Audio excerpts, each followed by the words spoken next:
Hello, Kevin K7BMG here to talk about the ICOM D-Star ID-5100. Awesome rig. Simplest 2 meter 70 centimeter rig I have ever had the pleasure to operate. So awesome in fact that I've purchased two because in my opinion they're that good. I have one in my truck and now I have one at my base station. We can go over all kinds of things about how it works and operates, but there's other videos and information out there to find out about that kind of stuff. And this video is not about the operation of the radio.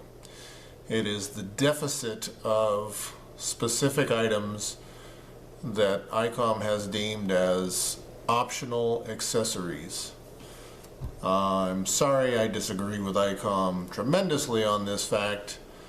Mounting brackets and putting the microphone cable in the radio body for a mobile rig is just ludicrous.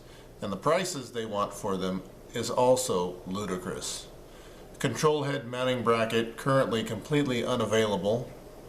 $36 from most of the ham retailers. Radio body mounting bracket, $36, and again also unavailable. And then the little mounting head that they've got, or the mounting suction cup mounting thing, if you want that to go along with the mounting bracket for the control head, that's another, I don't remember now, but that's like $70, $75. And then they want $75 or $80 for a microphone extension cable. Okay, so here you get about little over $300 worth of optional accessories for a fairly expensive dual band rig. So here's what I've done. My thinking is I'm going to make this video, and I don't care if ICOM sees it or not. Most of us aren't going to make a video. Most of us aren't going to write a letter. We're going to complain to the retailer when we're sitting here spending more of our hard-earned money on optional accessories. But the best way is to hit the manufacturer in the financial pocketbook by leaving these optional accessories on the shelf collecting dust. If they've made billions of them and they can't get rid of them, maybe the next rig coming out they're going to go, well, these are maybe need to be included as they should. So what do? You got this nice awesome rig and you're trying to figure out what to do with it. It's a mobile rig, so obviously you want to mount your radio body somewhere convenient, close but convenient. So how do you do that with no mounting means provided? Well, I build computers here and there. I've got all kinds of different miscellaneous screws and blah blah blah, and I found screws that actually fit appropriately in the side of the radio body itself. And I found a couple of brackets at the hardware store. I believe they were about $1.08, $1.15 a piece, something like that.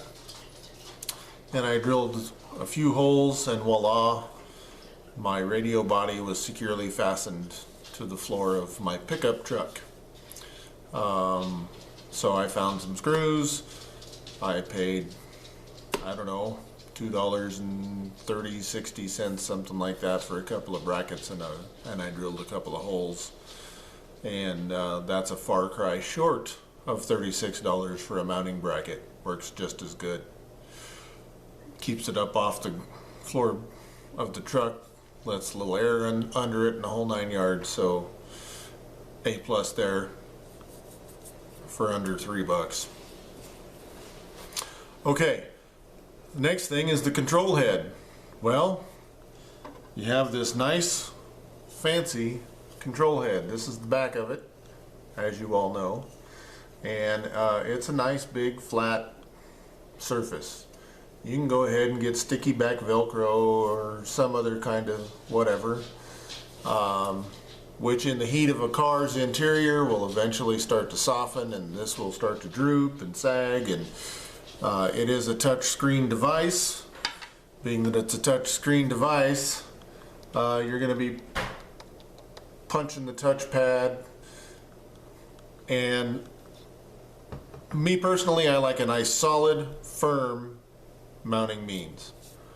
So there you have it. How do you get a nice firm solid means that's not just a sticky piece of Velcro on a dashboard or something else? Well, I am not. They got me for the dual band rig, or they got enough out of me for the dual band rig. I'm not going to spend that much money on these other options. So in my little travels around, I found these little goodies. These are nylon screws. These are 1024 nylon screws. And with these nylon 1024 screws, I says, hey, I've got an idea. I can drill the back of my case, and I can put these 1024 screws through the back of my case, and then I can mount my little Lido mount on the back, which is what I've done. And as you can see, my Lido mount is on the back. It is bolted through the back. There's no sticky Velcro to sag in the heat. None of that kind of crazy stuff. So this is a different Lido mount, obviously not the one I have in my truck, but I can mount that on there, and it doesn't go nowhere, folks. It's nice and firm, solid, can't move it around. You want to go hit anywhere on the screen when you're trying to change frequencies or change modes. Nice solid mount. How did I accomplish that task? Simple. These screws, 40 cents a piece. The nuts, 30 cents a piece. So here you have 80 cents in screws, 60 cents in nuts, and you can do whatever you want to do. Now when you take your control head apart, you need to be aware of a couple of different things. For one, you got 4 screws that need to come out. And when you pop that baby open, it's not the end of the world, but you're going to take those screws out and you're going to think, oh, it's just going to pop out. It will not just pop out, because there is also a couple of locking tabs on each side, top and bottom of the head. So obviously this is the one, my second one, that I have not done yet.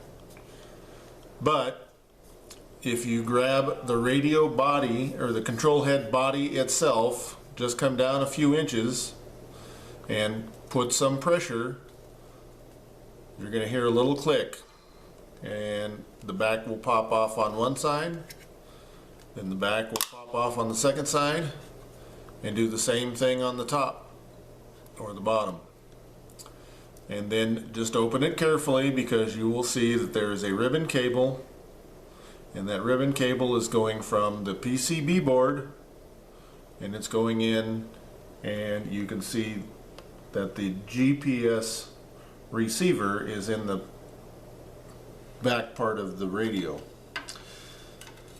And then with my 3/16 drill bit, using my Lido mount as a template, I drilled 2 holes and mounted it, as you can see in the earlier part of this video.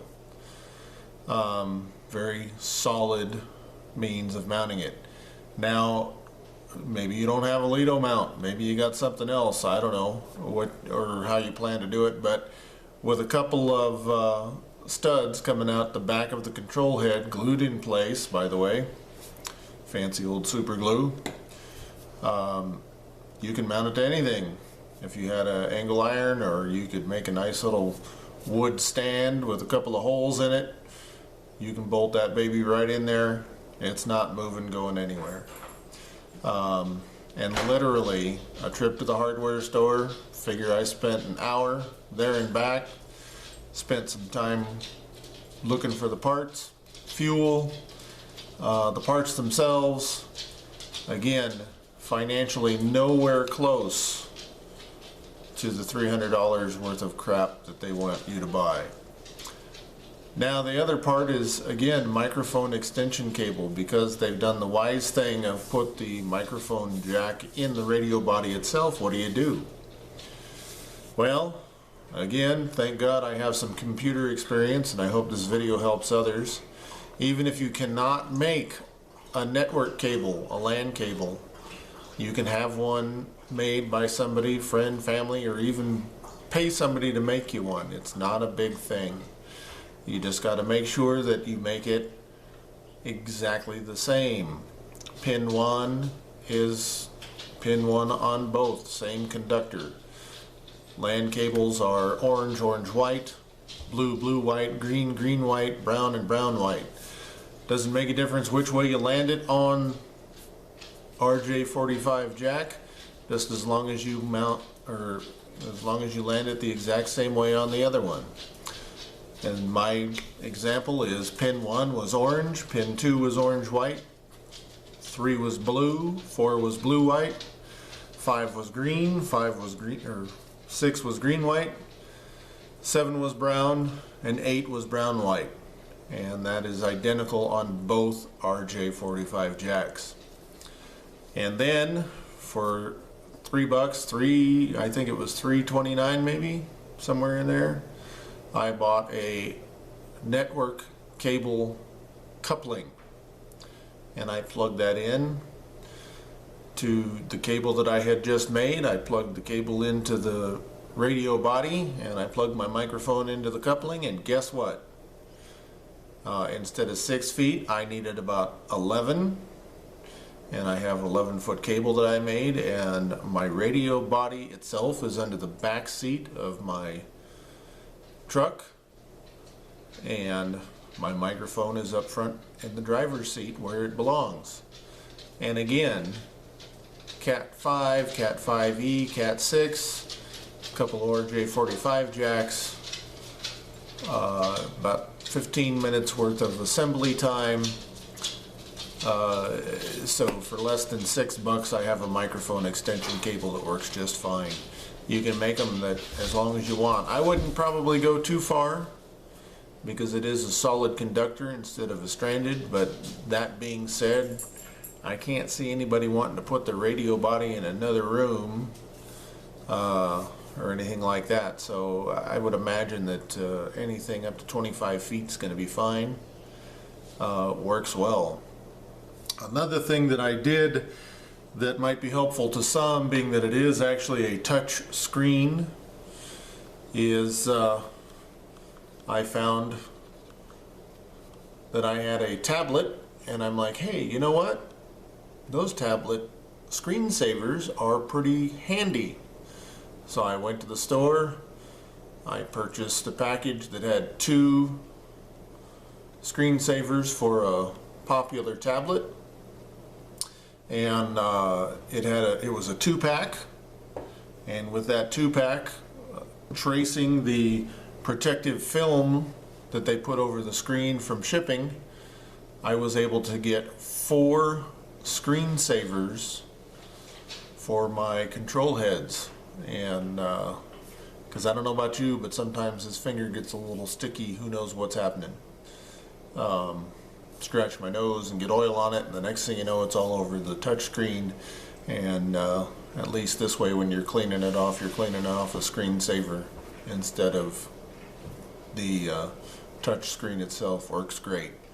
So those are just a few suggestions, and I really feel that we should let ICOM know by the power of the dollar that they made a mistake not including these non-optional accessories with this wonderful radio.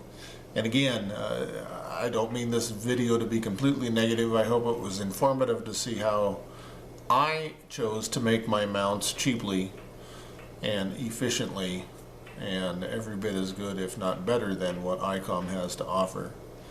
Again, I'm not real big on gluing stuff and everything. I like to be able to remove something if I need to without pulling stuff apart. Some of those double sticky foam pads and things like that can be a real problem. And even trying to get the adhesive off once something like that's removed, sometimes the solvents or whatnot that get used will damage the surface that they're mounted to, which is not a good thing either. So let's tell ICOM they made a mistake here with the top quality radio, and let's let them just have all those items sitting on their shelves instead of dollars in their pockets, because that's the only way they're going to learn. It's like buying a vehicle at the dealership, and then when you go to pick it up, it has no tires on it because they're optional. Don't think so. Love ICOM. Didn't like their decision on the brackets and the other non-optional accessories. So this is Kevin, K7BMG 73s, and we'll see you again.